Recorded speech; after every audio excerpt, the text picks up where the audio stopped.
Everyone, तो कैसे हैं आप लोग एंड वेलकम कि आप लोग अपना इतना बहुमूल्य और कीमती समय निकाल करके मेरा व्लॉग देखने आए हैं। इसके लिए बहुत बहुत धन्यवाद। तो चलिए शुरू करते हैं आज का व्लॉग।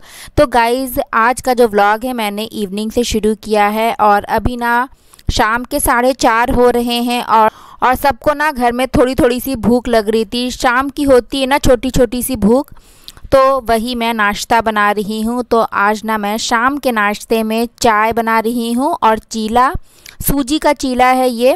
मैंने इसको ना आधे घंटे पहले सूजी, ओट्स और दही ये तीनों मिक्स करके मतलब छोड़ दिया था आधे घंटे के लिए। उसके बाद ना मैंने इसमें प्याज, मिर्चा और हरा धनिया ऐड किया है। तो बहुत ही टेस्टी लगता है ये ओट्स का चीला। इसमें थोड़ा सा सूजी और दही ऐड कर दो ना तो और भी टेस्टी हो जाता है और बहुत ही अच्छे से बन भी जाता है।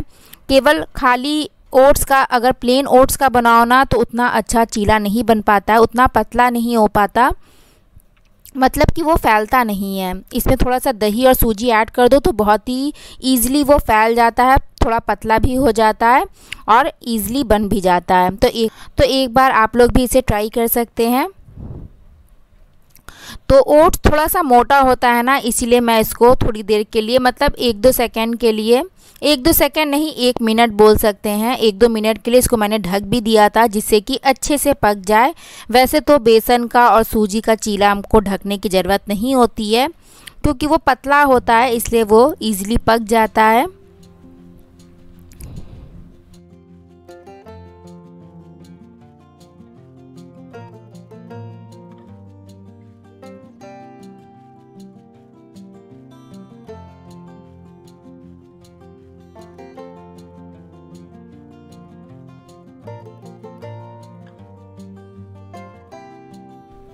और देखिए दूसरी तरफ मेरी चाय भी बन करके तैयार हो गई है। तो गाइज़, मैंने ना इधर कुछ दिनों से व्लॉग नहीं डाला था क्योंकि मैं काफ़ी बिज़ी थी। हम लोग तिरुपति बालाजी गए थे दर्शन करने, जो कि आंध्रा में है, और वहीं पर हमने अपनी बेटी पूर्वी के बाल भी उतरवाए हैं। उसका मतलब मुंडन भी करवाया क्योंकि वहाँ पर ना बाल उतरवाना, छोटे बच्चों का बाल दान करना बहुत ही अच्छा होता है। तो इसीलिए हम लोग गए। पहले तो हमें नहीं पता था लेकिन अब पता चल गया तो हम लोगों ने सोचा चलो वहीं पर चल कर के बाल उतरवाते हैं। बहुत ही अच्छा माना जाता है वहाँ पर। छोटे बच्चों का तो लोग बाल उतरवाते ही हैं, बड़े लोग भी वहाँ पर अपने बाल दान करते हैं। वहाँ की कुछ मान्यता है, मुझे पूरी डिटेल तो नहीं पता लेकिन वहाँ पर लिखा था हर जगह। तो थोड़ा मैं उसमें बिज़ी थी और उससे पहले विहान का बर्थडे था तो उसमें भी बिज़ी हो गई थी। इस वजह से मैं व्लॉग तो मैंने शूट करके रखा था, रिकॉर्डिंग बस वही है, एडिटिंग नहीं कर पाई थी क्योंकि एडिटिंग में ना थोड़ा सा टाइम लगता है। और आजकल पूर्वी बहुत परेशान करती है, वो मुझे एडिटिंग करने ही नहीं देती, मतलब घर के काम भी नहीं करने देती है, बस उसके पास बैठे रहो, अपने पास बैठा करके मुझे आराम करवाती है।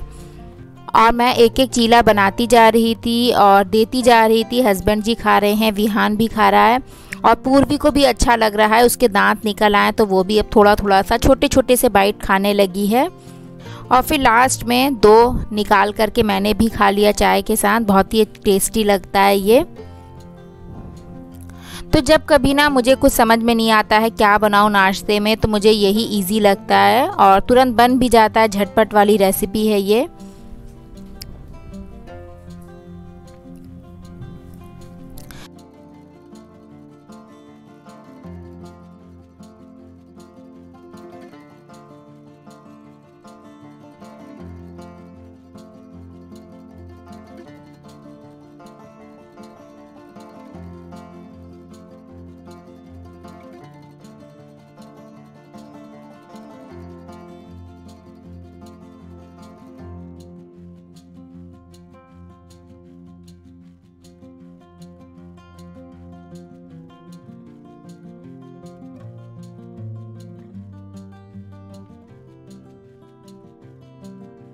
तो नाश्ता वगैरह करने के बाद ना मैं यहाँ पर कपड़े फ़ोल्ड कर रही हूँ। और ये जो रिकॉर्डिंग है ना ये पहले की है, अभी तो पूर्वी के बाल अब कट गए हैं। ये पहले की रिकॉर्डिंग थी जो मैं एडिट नहीं कर पाई थी। तो अभी ना मैं कपड़े फ़ोल्ड कर रही हूँ और शाम के ना 6:30-7 बज रहे होंगे, मैंने एग्जैक्ट टाइम नहीं देखा। और शाम की दिया बाती मैं कर चुकी हूँ तो जैसे ही अंधेरा होने लगता है मैं दिया बाती कर देती हूँ। वैसे तो अब गर्मियाँ आ गई हैं तो देर से अंधेरा हो रहा है, नहीं तो ठंडियों में तो बहुत ही जल्दी अंधेरा हो जाता है।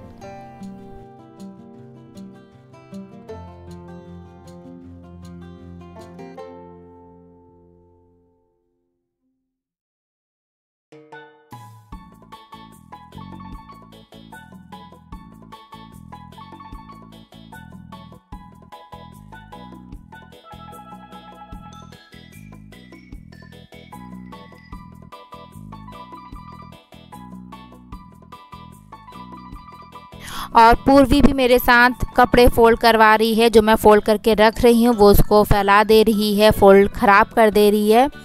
इसी में बिज़ी है। वहाँ पर ना विहान को परेशान कर रही थी, वो पढ़ाई कर रहा है तो उसे पढ़ने नहीं दे रही थी, तो मैं फिर अपने साथ यहाँ पर ले आई। तो कपड़े मेरे फ़ोल्ड हो चुके हैं और अब मैं इसको उसकी जगह पर रख दूँगी। जब तक कि कपड़ों को ना उसकी जगह पर ना रखो तब तक ना कपड़े फैले ही रहते हैं और टाइम पर मिलते भी नहीं हैं। और ये काम इतना ज़रूरी है ना कि डेली का डेली ना करो तो ढेर हो जाता है कपड़ों का। और जिनके यहाँ छोटे बच्चे हैं ना वो इस चीज़ को रिलेट कर पाएंगे कि हम लोग कितना डेली कपड़े धोते हैं। आए दिन, हर दूसरे दिन तो बेडशीट धोना पड़ता है। और देखिए फिर नाश्ता वगैरह हो चुका था और मैंने ना शाम के नाश्ते के बर्तन भी धो दिए थे, तो उसको मैं सेट कर दे रही हूँ, इसको भी जगह पर लगा दे रही हूँ। क्योंकि मेरा काउंटर टॉप इतना छोटा है ना कि जब तक कि ये बर्तन ना हटाओ तब तक मैं दूसरा खाना बनाना शुरू नहीं करती हूँ, क्योंकि जगह ही नहीं रहती है रखने की सामान की। और जो खाना बनाती हूँ ना मैं पीछे अलमारी पर रखती हूँ या फिर नीचे फर्श पर रखती हूँ।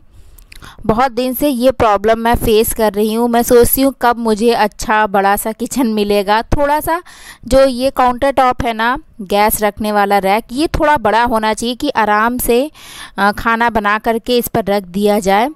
बस इसी की मुझे ज़्यादा प्रॉब्लम लगती है। वैसे तो किचन ये सही है, मॉड्यूलर किचन तो अच्छा होता ही है, लेकिन नॉन मॉड्यूलर भी किचन सही रहता है। जिसके पास नहीं है वो उसी में एडजस्ट करता है। तो बर्तन वगैरह मैंने सेट कर दिए हैं और आज ना मैं डिनर में भिंडी की सब्ज़ी बनाने वाली हूँ, तो वही भिंडी मैं धो रही हूँ। भिंडी विहान को ना बहुत ही पसंद है, उसकी फेवरेट है लेडी फिंगर। जब भी पूछो विहान से क्या खाओगे तो वो यही बोलता है, मम्मा लेडी फिंगर बनाओ। और अभी विहान मेरे साथ बैठा भी हुआ है जब मैं वॉइस ओवर कर रही थी और हंस रहा है।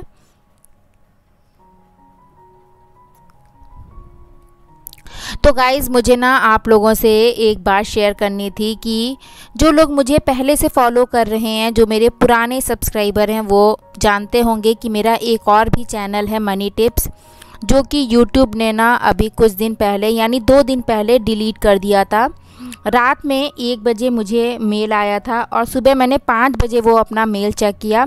जब मैं सुबह उठी ना तो होता है ना हम लोग एक बार मोबाइल चेक करते हैं, लो कोई मैसेज तो नहीं आया है। तो वही मैंने मेल चेक किया तो देखा कि अरे मेरा तो यूट्यूब चैनल ही डिलीट हो गया है। एकदम से मैं शॉक्ड हो गई।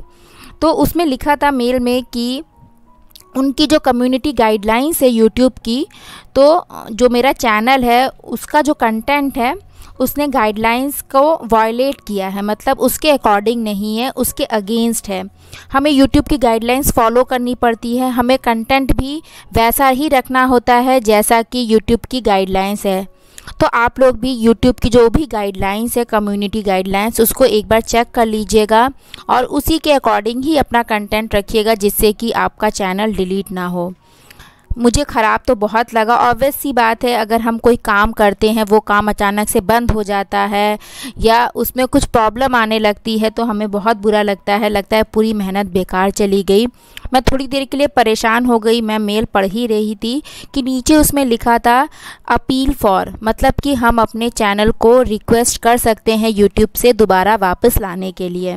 तो फिर मैंने अपील किया, रिक्वेस्ट भेजा, उनको मेल किया। तो सुबह मैंने 5:45 तक ये काम कर दिया था। उसके बाद ना 11 बजे उनका मेल आया कि हमने आपके चैनल को एक बार फिर से रिव्यू किया और इसका जो कंटेंट है वो यूट्यूब की जो गाइडलाइंस है उसके अगेंस्ट नहीं है। उसने कोई भी मतलब कंटेंट ने कोई भी वायलेट नहीं किया है यूट्यूब की गाइडलाइंस को। और उसमें एक लाइन ये भी नीचे लिखी थी कि we are sorry for any frustration our mistake caused you.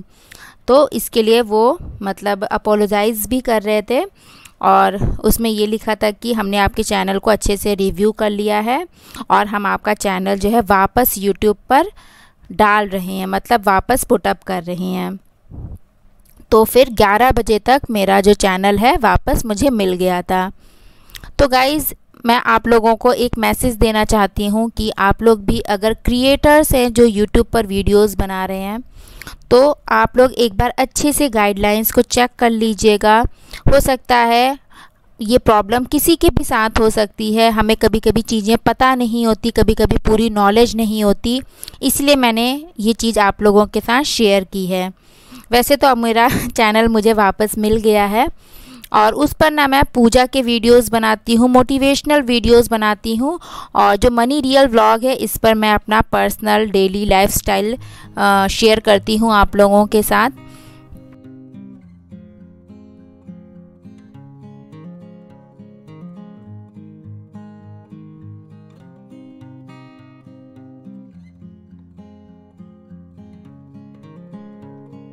तो देखिए, बातों बातों में मैंने सब्जी भी बना ली भिंडी की और दूध भी बॉईल कर दिया और अब मैं बना रही हूँ रोटियाँ।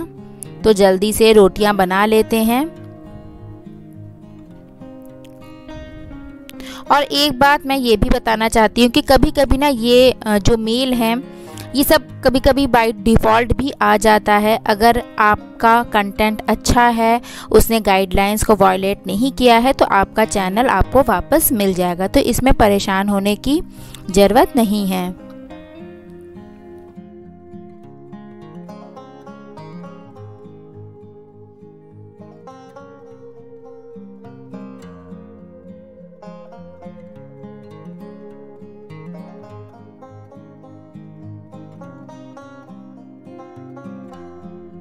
और देखिए, फिर मैंने खाना लगा दिया है पतिदेव का। खाना पीना करने के बाद मैं यहाँ पर चकला बेलन धो रही हूँ। तो चकला बेलन ना मैं हाथों हाथ धो करके रख देती हूँ, ऐसा नहीं करती कि सुबह के लिए रख दिया, सुबह मैं धुलूँगी। मॉर्निंग में भी जब मैं रोटी बनाती हूँ ना तो बनाने के बाद हाथों हाथ चकला बेलन धो देती हूँ। मतलब कि पहले पानी में उसको थोड़ी देर के लिए भिगो करके रख देती हूँ। जब वो फूल जाता है, आटा वगैरह निकलने लगता है, तो मैं 5 मिनट के बाद उसको धो करके साफ़ करके रख देती हूँ। और अब गैस को, किचन को अच्छे से क्लीन कर लेंगे। और टाइम जो है ना अभी 9:30 हो रहा है।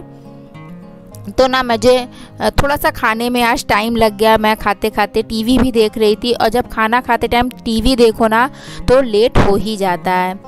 और ये है मेरा किचन क्लीनिंग सॉल्यूशन जो कि मैंने बनाया है। इसमें थोड़ा सा लिक्विड विम डाल देती हूँ, थोड़ा सा पानी डाल देती हूँ, इससे ना एक झाग बन जाती है और बहुत ही जल्दी सब चीज़ें साफ़ हो जाती हैं किचन का काउंटर टॉप।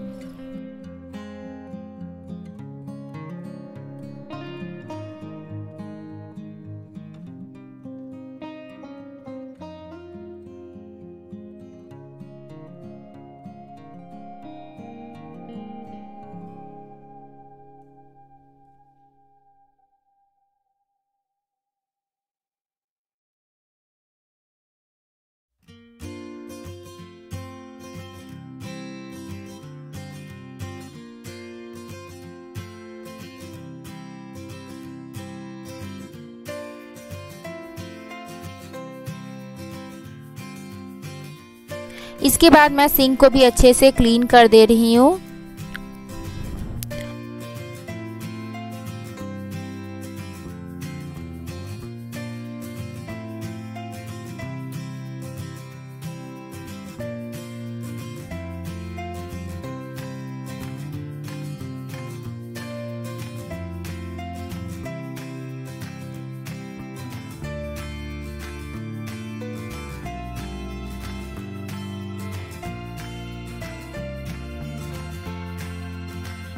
और सारे बर्तन मैंने धो लिए थे, लेकिन ये कढ़ाई रह गई थी तो फिर मैंने उसको फटाफट से धुला।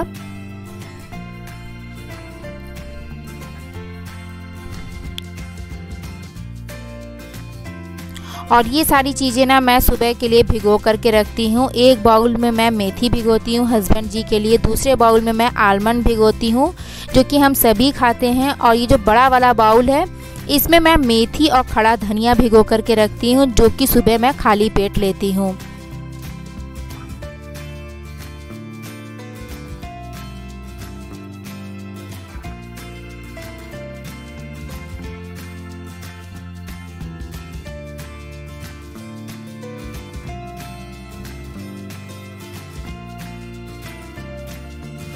और अब मैं हस्बैंड जी को मिल्क दे रही हूँ। विहान को भी मैं हॉर्लिक्स मिला करके मिल्क दे रही हूँ यहाँ पे। और देखिए जितना जल्दी सोचो काम निपटाने की उतना ही लेट हो जाता है, पर कोई बात नहीं, मैंने मिल्क को साफ़ कर दिया जो गिर गया था। तो चलिए फ्रेंड्स, इस ब्लॉग को भी यहीं पर एंड करते हैं। अपना ध्यान रखिएगा, खुश रहिएगा, take care, thank you, bye, good night.